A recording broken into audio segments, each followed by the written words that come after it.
Hi, welcome back to the Space Creator Show. And this week I am joined by Alison from Tidy AF UK.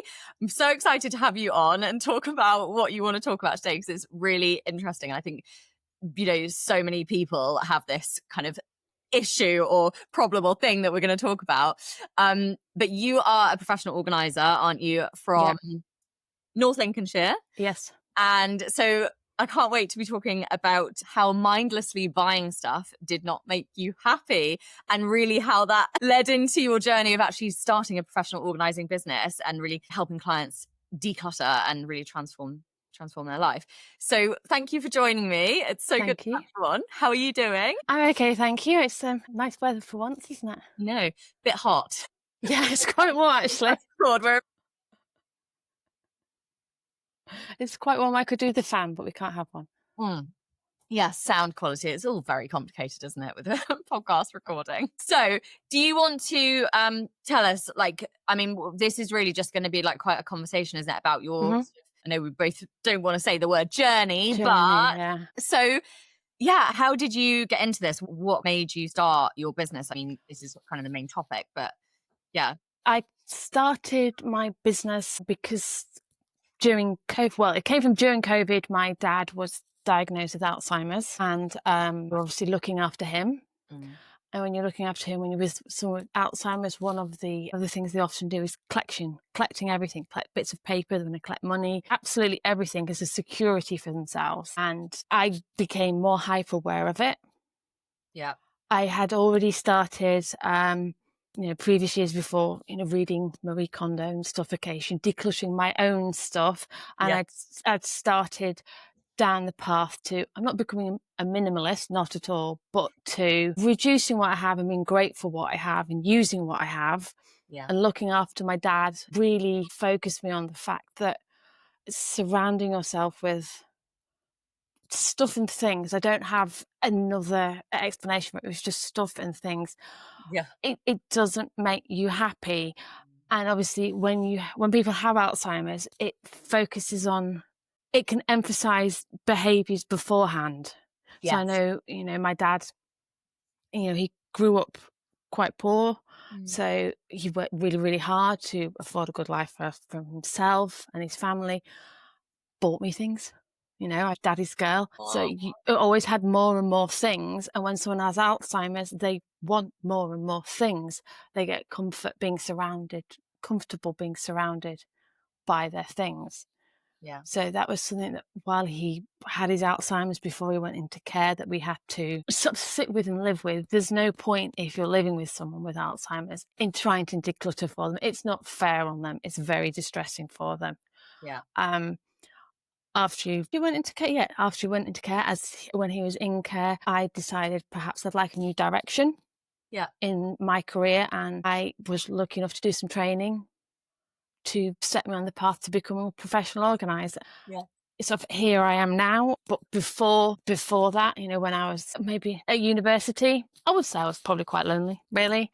Yeah. I got comfort in going to the shops, being around people. I didn't really have an idea of credit cards, store cars, money, let's be really honest.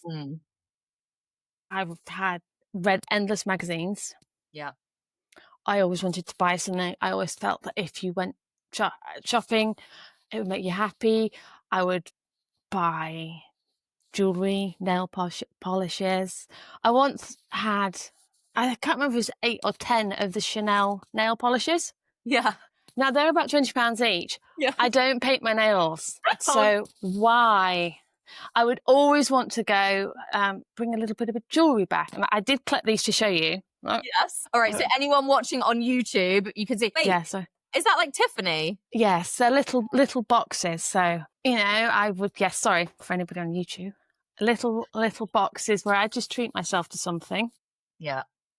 It's expensive. Yes. It all adds up. You have to pay it back. I was definitely living way beyond my means. I'd buy clothes, I'd buy new outfits, I'd go to Leeds every weekend, buy new clothes to work the week after. Yeah. I'd get more and more new clothes. They weren't the best quality clothes, so they don't fit. And it just leads you down that path. But now I do have lovely boxes for my stationery. Amazing. I love that thing. Yeah, you got to reuse it. Oh, brilliant. If you're listening on the podcast and not watching on YouTube, then Sorry. they are, oh, no, people will just have to go and watch the YouTube, Alison. Yeah. We want people to watch YouTube. Boxes and little Tiffany boxes, and using them for like stationery and paper clips. They're the nicest stationery boxes I've got now. They are gorgeous. I just love the colour. It's just lovely. I couldn't afford to go there now, by the way. If you look at the prices of things now, it's way too expensive. It's all shot up in price. So maybe I was poor with money when it was a little bit cheaper. Yeah. I think it is. It sounds like you had, I did the same thing with just buying stuff, clothes. To just, it's a false economy, isn't it? But also, you feel like it's making you happy, but actually it's not. It is for a minute when you buy it and you get that dopamine hit, but actually you just feel guilty afterwards, is what I felt. And it's not just guilty for the money, obviously. I mean, I was the same. I'd racked up so much credit card debt from just constantly, and I was addicted to buying clothes, like totally. I loved it. And it's not just the money guilt, it's the clutter. Like, I've got all of these stuff, especially when you don't use it or don't wear it, and it's still got the labels on, then you haven't had time to take it back or whatever. At Flashes, I spent £60 on a pair of false eyelashes once. I've never worn them. No way. That's so random. I love it. I think I tried to put them on once and it didn't work, so it just got abandoned in a drawer. I mean, I kept everything, you keep notes and bits of paper and magazines. I kept all my magazines for years. I've read them, obviously. I had that many subscriptions. I didn't have time to read them.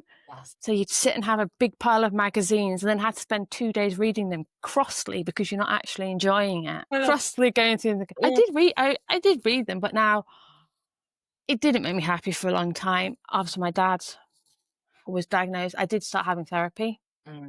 I did have some health scares, which I also had therapy for, and she helped me focus on not the decluttering. I think I'd already started that myself, but what made me unhappy, why I did it, which I think a lot of people probably buy things for the dopamine hit to cheer yourself up.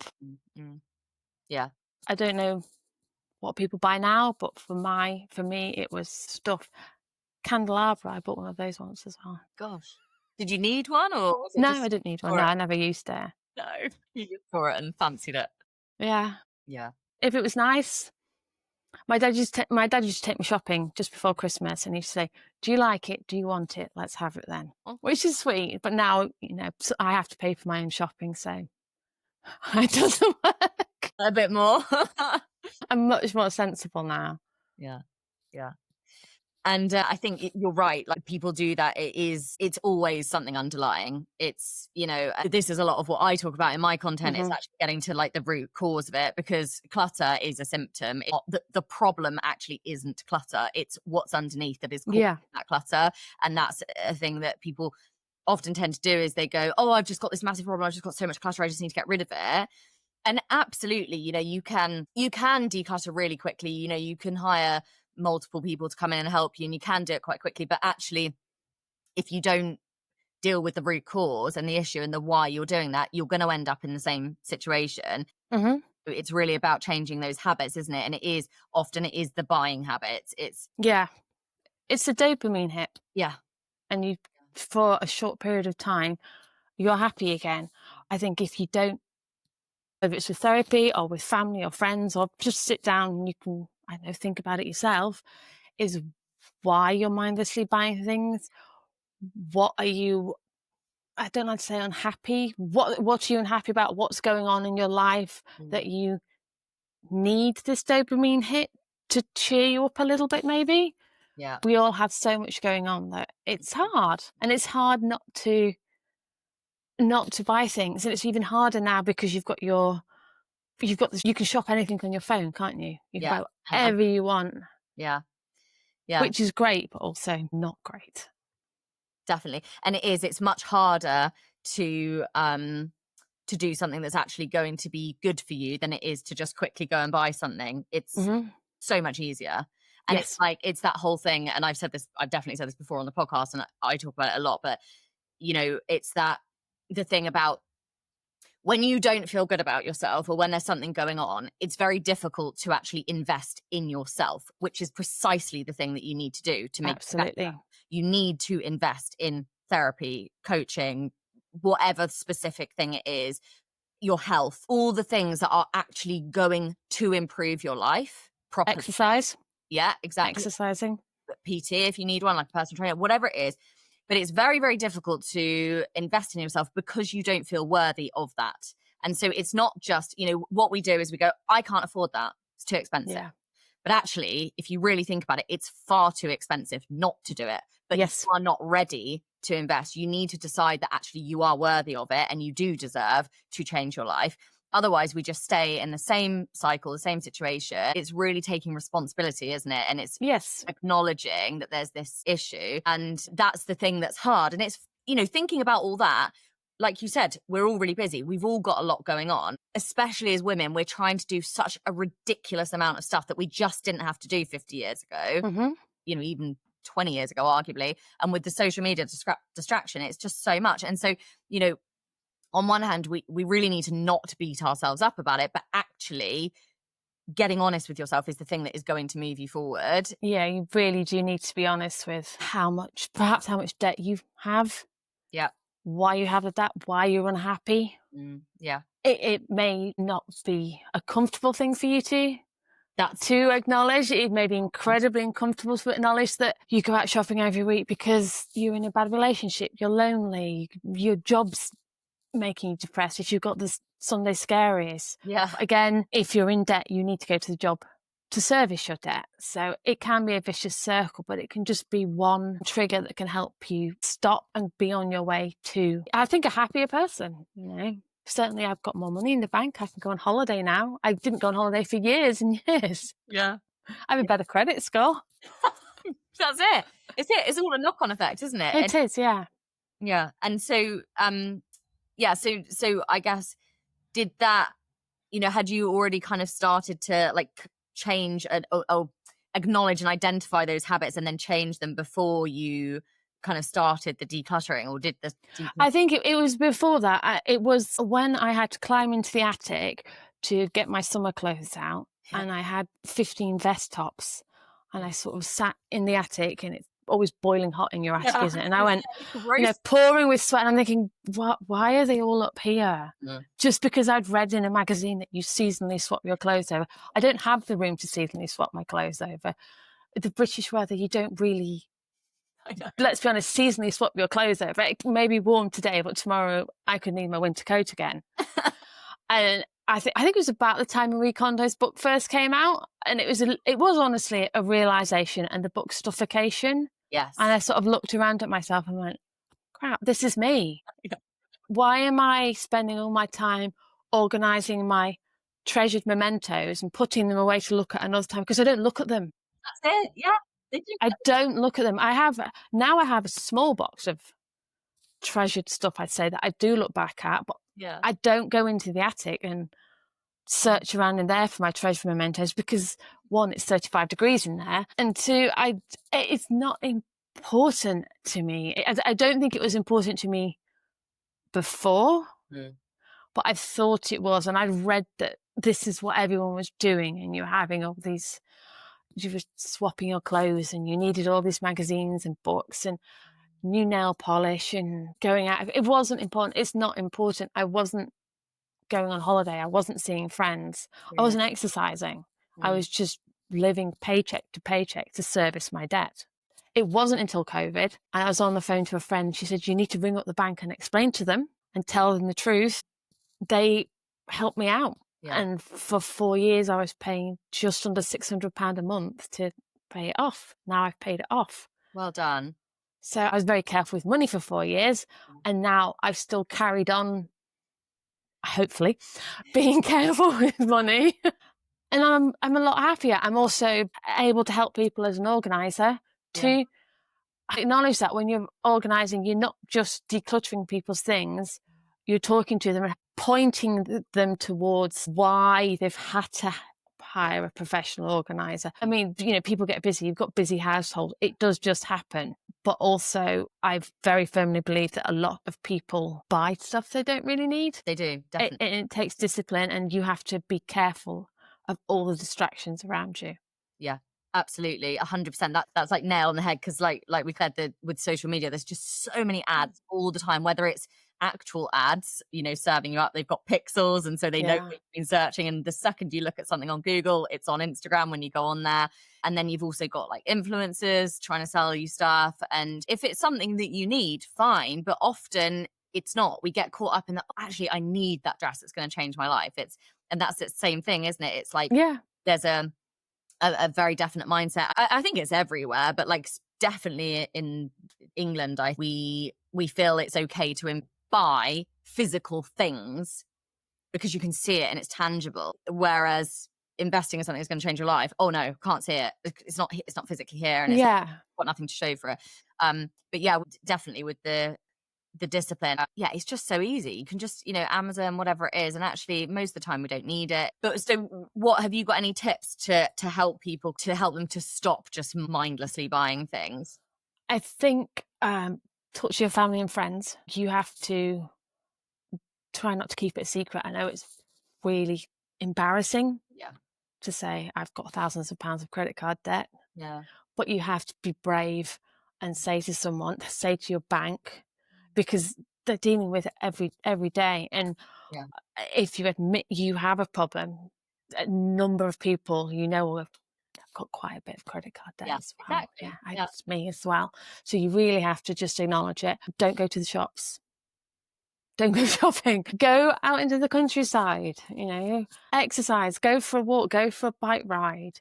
If you're lucky enough to have a garden, go in the garden. Sell your stuff you've got. You can spend your time going on eBay and uploading your stuff, uploading to Vinted, make a little bit of money, shopping your wardrobe. On social media, don't just scroll through Instagram, go to the following tab and just go through the people you want to follow. Regularly edit who you follow on social media. Definitely. Yeah. Just unfollow. Put your phone down. Unfollow, put your phone down, mute people. Yeah. Read a magazine, read a newspaper, because that hasn't got a pixel on it. It's not going to then serve you an advert. Yeah. Yeah. I really think. Yeah, definitely curating your feed, because we don't need, if you are trying to stop spending, then absolutely unfollow all of the fashion brands or whatever it is you like to buy. Just unfollow them. Use social media to actually align with your goals. So if you're, actually that's another one. I kind of cut you up, so maybe you were going to say really getting clear on what your goals are as well is such an important thing. Most of us don't do. We don't actually know what our goal is, so then we kind of have nothing to work towards. And actually, if you're saying, right, my goal is to get debt free in 6 months or a year or whatever it is, so this is how much I need to pay off every month. So what is in alignment or what is out of alignment with those goals?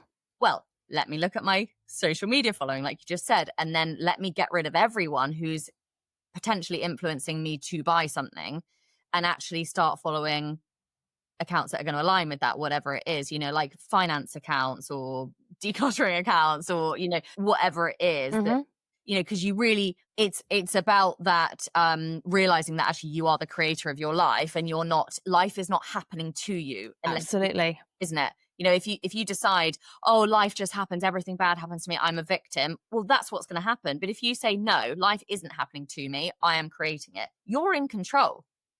Yeah, you've got to be more purposeful with where you shop. I've found a new website where it's, all the companies that are on this website are tested. They're more B Corp companies. So I like to think, I can browse on that website. I can't always afford it. It's quite expensive. But it aligns with what I now want to spend my money on. I don't want to buy, cheap clothes that are made of plastic that aren't going to last me long. I would much rather now I've got 2 dresses in my wardrobe at the moment. I'd rather wait and find a dress that I want to wear. I do not care. Oops. I do not care about re-wearing anything. I want to re-wear it forever. Yeah, but that's it. I've spent money on this thing. This is my shirt. I want to re-wear it until it falls to pieces. Yeah, But that is what we should be doing. And now, because clothes are so cheap, people argue clothes are expensive. They're not expensive. They are actually, look back in history, clothes were actually expensive. Yeah. And that is why,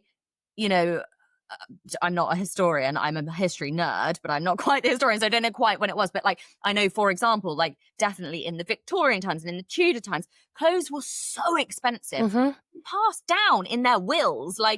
This I don't know, I can't think of a word. But suits, you pass down suits. Yeah, people inherit people's suits, don't they? Yeah, exactly. And now, you can go on these super fast fashion, I mean, even Zara and Mango have got more expensive, but they are technically still fast fashion. They still are, yeah. Terrible as Boohoo or Shein or whatever. Yeah, it's so cheap, and people are still complaining, "Oh, Primark's expensive." Or it's not. The point is, you just have to buy less and buy better quality. Do you know what I mean? Yeah. And yeah. Anyway, that's a whole. No, I think you have to try and save up to buy something that will last you. But obviously, you have to remember the thing of, if you can only afford to spend £10 on a pair of shoes, that's all you can afford to spend. You can buy secondhand shoes if you want to, if they're good. It's what you can afford at the moment. But for me, I would rather try and save up for something and hopefully do better that way. I feel that I've spent my money better if I've saved up for something, researched something, gone to the shop to try it on. It's more of it's a day out. You go for a day out to buy a new pair of shoes. I'm not buying them online anymore because they don't fit, to be honest with you. Definitely. It's what you can afford at the time. I can't always afford to go shopping. I can't afford to buy many new things, but I don't need many new things. It doesn't make me happy. Yeah. That's it. It didn't make me happy for a long, long time. I thought it did. I thought things made me happy. I don't know how I imagined I would end up paying for them. I pay for them now. I thought, maybe win the lottery.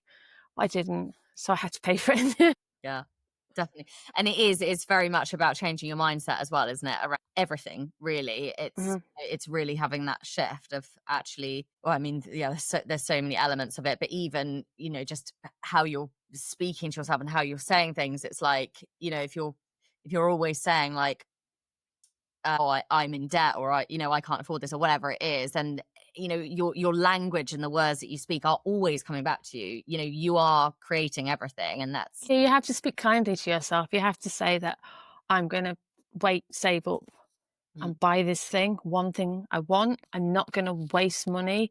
I also think it helps, social media is good for one thing. If I'm buying a cheap top from somewhere, I don't now. You can look on social media and see the circumstances that other women and families are making your cheap tops in, how much they're getting paid. And I think, do I want to be the person who's paying £1 for a top when I know that there's another woman, just due to circumstances of where she was born, is in this situation? Yeah. It's about spending power, I think. 100%. Spending money where you want to. Yeah. But did I realise it before? Probably not. Probably didn't care. But one good thing about social media is you can look at where things come from. Exactly. You can research it, which is good that way. And that's really affected how I spend my money now. And it's affected how I speak to clients and say, I'm not going to judge someone because they've got a wardrobe full of, let's say, Primark clothes. Wear them, use them, that's absolutely fine. But while I'm helping you out, I will encourage you to say, if you can, buy something that's made in the UK. It will last 20 years rather than 20 days. It's totally a false economy. Cheap clothes are an absolute false economy. But again, it's people just have the I can't afford it rather than, and that's just their automatic narrative because that's what their parents said. And that, it's all, I mean, that's a whole other topic, but it's that, instead of thinking, well, actually, hang on a minute, cost per wear, actually, the more expensive top is actually far cheaper in the long run. Way cheaper. And actually, you don't need 500 tops. There aren't 500 days in a week, and most people have a washing machine, or you have some ability to wash your clothes. It's all, I think it's just very much about educating yourself. And we were saying, social media is brilliant for a lot of things. we have social media, which means we can educate ourselves. If we want to learn where something comes from, if we want to learn that actually there's enough clothes on the planet for the next 6 generations, we need to stop. We need to use our spending power to like boycott all these cheap brands. Yeah, absolutely. It's a whole other thing, and it's just everyone has different priorities, don't they? And but I think it's just making people aware that there is the information out there, and you don't have to pay for it. Like, a lot of information you can find for free. We've got internet, we've got social media, we now have AI.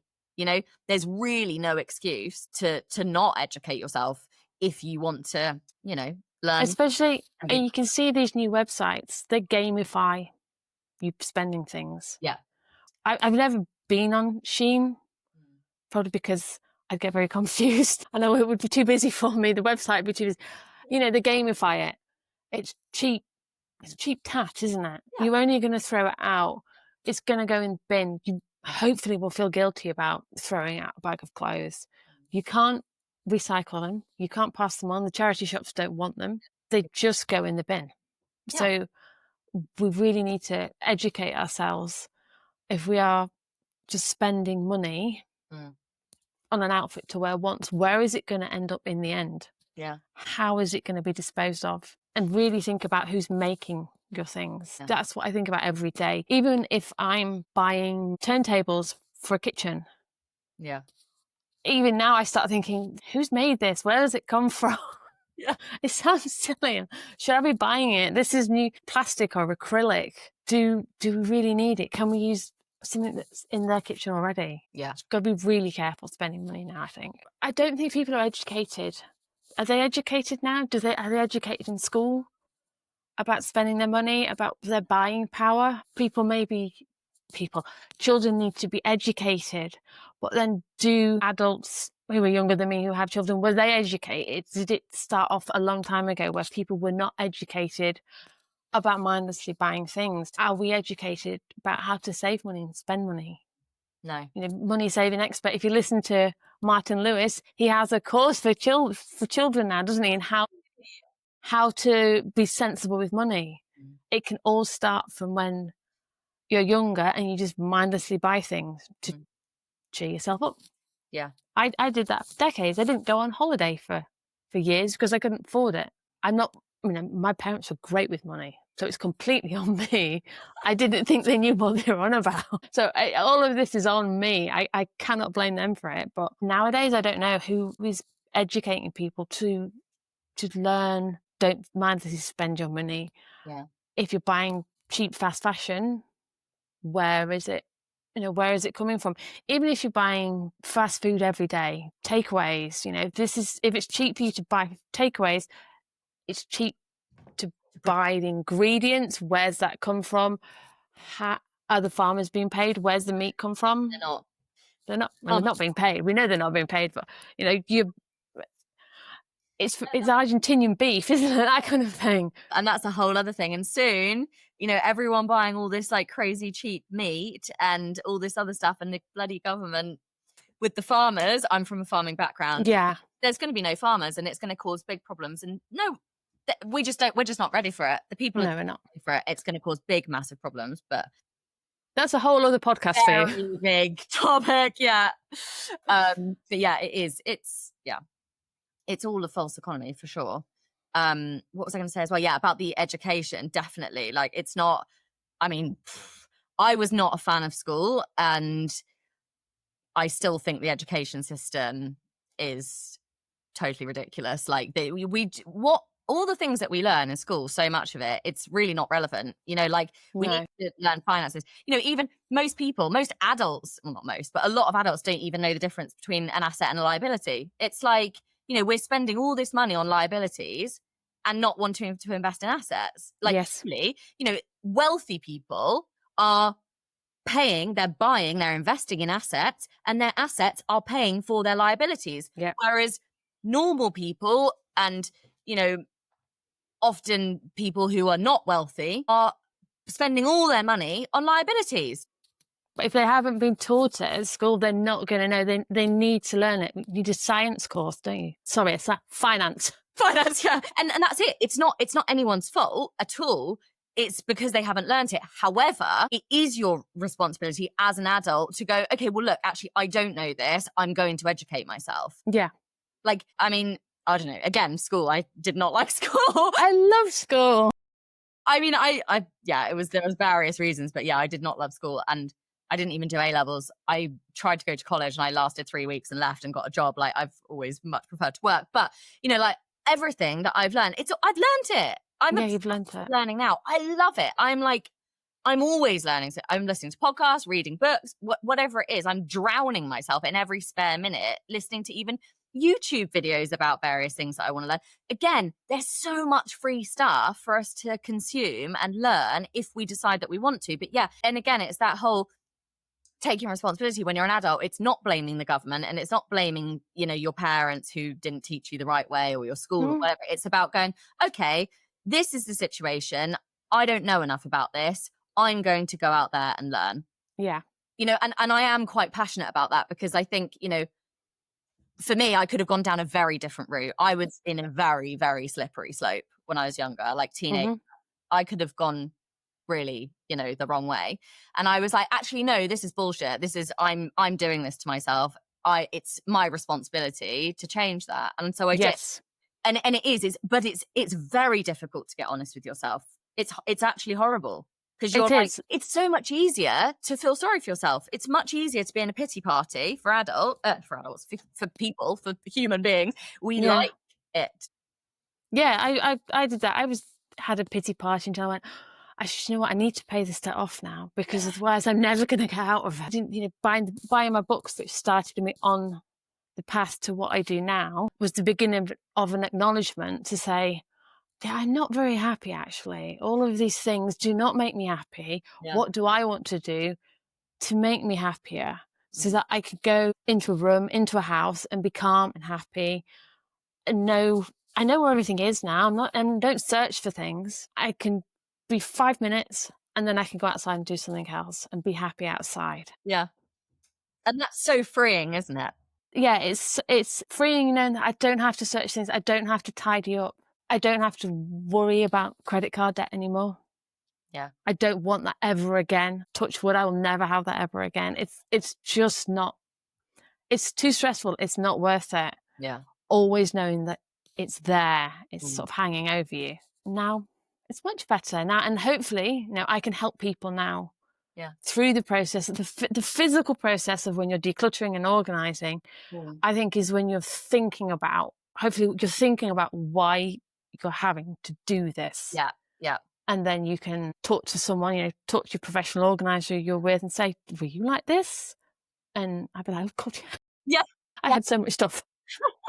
But that's it as well. And it must be really good for your clients as well, because you have been through that situation. And so it's not just, you're not just coming in and someone who's always had a perfect house. And I think that's true for arguably most professional organizers that I work with, and that most of us have had some element of, there's a real reason why we've gone into this profession. And we want to help people now. We want to say it's okay to ask for help. Yeah. It's okay to acknowledge that you do live in a decluttered and organized house, and someone is going to come in and help me to be mindful of what is in my house, what I need in my house. And what you're going to be bringing in going forward. Yeah. Because that's, again, you've been through it yourself, so you are so helpful to your clients as well with that. I hope so. Definitely you are. Oh, amazing. So anything else to add? Any other tips, to help our listeners with I think it's just to try and really educate yourself on why you're buying it. Do you need it? Do you really need to buy the thing that you're buying? Or is there something in your house that you can already use? Do you need the clothes? You can shop in your wardrobe. If you didn't spend the money, if you didn't spend the £100, it can go towards a holiday. Some things like that. I think it's really good to repeat to yourself all the time and say, if I don't buy this, I've got this money and I can spend it on something else. I can save it. Yeah, exactly. And if you're saving money now in the summer, once you get to, let's say, Christmas, it's not so bad. You can save up for an emergency fund. You can save up for when your car breaks down. You have punctured tyre or a leak in the house and it's not stressing you out. It's a little bit, start with a little bit, save with a little bit, be mindful of saving, and it will protect you in the future. Even if in the future you want to go on the train to London and say, I've got quite a bit of money, I'm going to treat myself today. Yeah, exactly. And I can afford to treat myself today. And you can come back and you go, because it was a bit naughty, but not naughty. I was spent quite a bit of money, but I've had fun today. Yeah. I couldn't do it every day, but today was a good day. I can buy what I want. I did that once. I went to London once and bought what I wanted, and it was a great day. Good, but that's it. And you're so much more grateful for it, aren't you? Because Absolutely, I loved it. Yeah, and you've like worked to save that, and it's a real. And I think that's actually the key as well, especially with saving. It's like, what am I saving for? Like, why am I doing this? And almost making it like exciting for yourself and like a goal that you're trying to achieve. Because otherwise, again, it's saving is just not as sexy, is it, as going to spend your money on something? No, it's not. It's not as much fun. And that's it. And so we have to make it more attractive to ourselves if you want to do it. Yeah, definitely. But if I've not spent my money, if I save my money, I'm not stressed if I have a problem because I can pay to fix the problem. It's not, like I say, it's not very sexy, but it's a heck of a lot less stressful. Yeah. And I know I can cover myself, and I know I can keep saving again. Yeah. And that's it as well. It's like, it's with investing, it's like, if we start investing now, I was listening to, I can't even remember what it was the other day, an audiobook, and it was saying about how it's not the amount that you invest, it's how early you start. And when even if you're just investing like even 20 quid a month, but you start when you're 20, you're going to have like 500 grand more by the time you're 60 than if absolutely you're 30. And so but again, it's that feeling of like, it's just not as sexy as going out to buy something, but actually it's pretty damn sexy when you're 60 and you're a millionaire, because you're absolutely, like investing in stocks and shares, and then it's growing. I mean, I want to start stuff, going up to my friends' children going, you should be saving money now. I know you're only 6, but put your pocket money into an ISA. Definitely, yeah. And ideally a stocks and shares one when they're that young, because that's the whole point. Yeah. Long game, isn't it? Yeah, I mean, definitely. And also one other thing that I thought of when you were saying about like the tips is to, if you're thinking about buying something, wait until tomorrow. Because 9 times out of 10, I did that when I was always buying stuff. And 9 times out of 10, I would have forgotten by the next day. So I obviously didn't really need it or want it. And you used to go, why was I so desperate to buy this yesterday? Why was this going to make me the happiest person alive yesterday? Because I'm fine today. I didn't buy it. I'm fine. Exactly. I'll survive. Yeah. It's just things like that. Leaving it in your basket for a day or so. Yeah. All of these things help. Definitely. I love it. So thank you so much. So thank you. If listening and they're in your area, Alison, how can they work with you? Like what kind of things do you offer, like in terms of services, and where can they find you? On the website, which is tidyafuk.com. My friend came up with a name. It's my initials. If anybody thinks otherwise, I've got a filthy mind, obviously. I'll be honest, the first time I heard it, I did wonder, and then I was like, no, it's... I put it into ChatGPT. Is it GP? ChatGPT. And it came back with, it's a play on words. I'm like, how dare you? It's not. But even the internet thinks so. Even AI thinks that. So I'm just going to go with it. People always remember it. Exactly. Yeah, it's all the information on the website. I have an Instagram account, Facebook page, so you can contact me that way. Decluttering and organising, half days, full days, 24-hour packages, happy to travel. I cover all of Yorkshire and Lincolnshire because I'm quite central to there, so I'm used to being on the roads. Amazing. Love it. We will link all of your details down below, so anyone in your area can get in touch. And I'm sure, yes, that will be, they'll love that, all of your tips, because you've just been there, and it's just so, I think it's so much better, when someone really understands. You've got to be incredibly disciplined from a young age to not mindlessly spend money. And I think it's hard. It's probably even harder now with everything that's bombarding you all day, every day, not to mindlessly spend money. It's so hard not to waste money. Yeah. But it's so important that you try not to. It really is, because you can get into serious debt. Yeah. And you can miss out on things because you can't afford it. Exactly. Yeah. So set yourself up for success, understand what your goals are to, going forward, but also to like get yourself to change your habits and Yeah. reward yourself as well. Things like using a habit tracker. I use Yes. habit trackers all the time for whatever it is that I'm doing, whether it's like stopping drinking, or I did it when I was stopping smoking years ago. And I've been using habit trackers for years. They're amazing. Even exercise, mind, tapping, whatever it is that you're doing, it's really helpful. But yeah, definitely, I think the accountability, telling your family as well, is a big thing, because then you kind of can't go back on your word. You can't go back because you've told them what you've done wrong, and they go, and then you have to deal with it. And your family will hold you to account, hopefully. Yeah. Which is so important. Your family and friends will hold you to account, and they'll also be proud of you for admitting that you have an issue you've got to deal with and when you've dealt with it. Yeah, definitely. I'm so grateful to my friends for their support, my cousin, my parent, my mum now. Yeah. It's so important. Good. And I think we all just have to educate ourselves and do our best.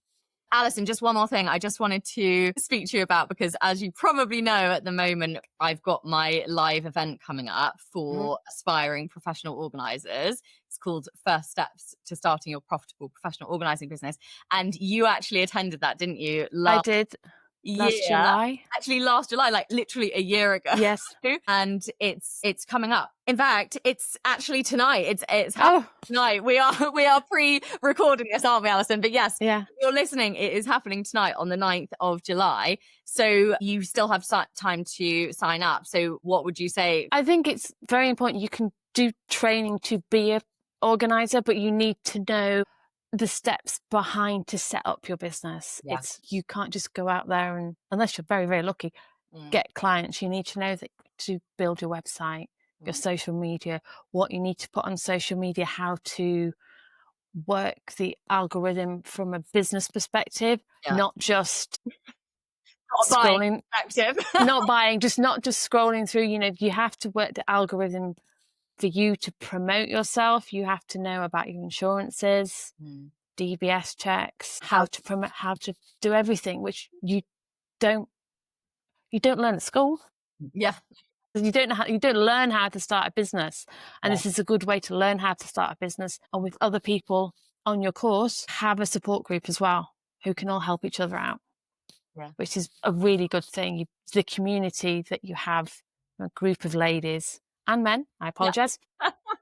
Many men, but not many men, but the group of people, male professional organisers, there's just not many of them. No, that will support you and know what you're going through. And if you're missing something, people can help you out and remind you. And you can always refer back to the course. You've got lifetime access, so you can always go back to it, which is really useful.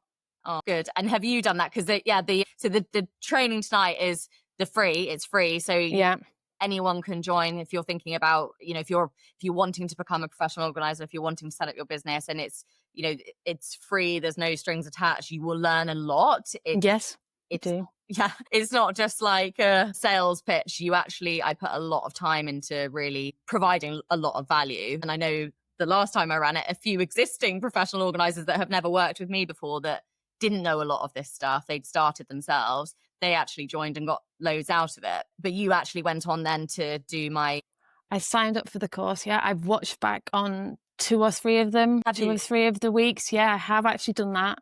I've still got all the paperwork. I've done some of the Instagram course, which I go back and I go over things again and again because I get distracted by social media. And it's so useful to be able to go back and have it there to listen to the video, to watch the video. You have the notes you can refer back to. I would really recommend it to start. It's a good investment. If you're going to invest in training, you need to invest in how to run your business. Yeah. And it's the full thing, isn't it? It's really, I've put everything into it that I've learned and optimized as well, because that's the thing. It is one thing starting your business and kind of bodging it and doing it in the basic way, but actually knowing how to fully optimize it. And, ultimately we are changing people's lives as professional organizers. The majority of clients, yes, there's some who really do just want the aesthetic perfection, but most, I would argue, of my clients, I'd argue that 95% of them, it is life-changing. It's literally changing their whole life. It's improving their relationships, their finances, everything. You know, I've spoken so many times about the benefits of having a clutter-free, organized home, but as professional organizers, you know, clients don't just fall into your lap. We need to get in front of them and really show them how we can help them. Because again, it is, compared to your electrician or your plumber, it's a very new industry and people do not understand it. You know, they think it's just celebrity homes and it's not. And so, you know, most people who decide that they want to become an organizer, they're doing it because they love helping people and they love organizing and they love decluttering. They're not doing it because they want to run a business. But unfortunately, you can't, you know, unless you've got a K a month budget or something crazy to have someone doing all of your marketing and advertising. You need to learn it. You do. You need to learn. You can't magic clients up out of nowhere. They need to be able to find you. Yeah. And it's hard to start with. It's hard to know what to do, and you have to learn from someone. So learn from you. Oh, thank you. And that is the full course is yes, Organizer Business Blueprint. That's what it's called. But the event tonight, you can still sign up if you're listening now on the 9th of July. If you're listening later, you've missed it, but you can still sign up to the next one. But yeah, thank you so much. And I loved helping you. You were so good in the course. You always showed up and you did everything. And it's amazing to see how you've got on. Thank you so much for joining me, Alison. Thank you. Thank you so much for joining me for this episode of the Space Creator Show, and I will see you next week for another one. Bye!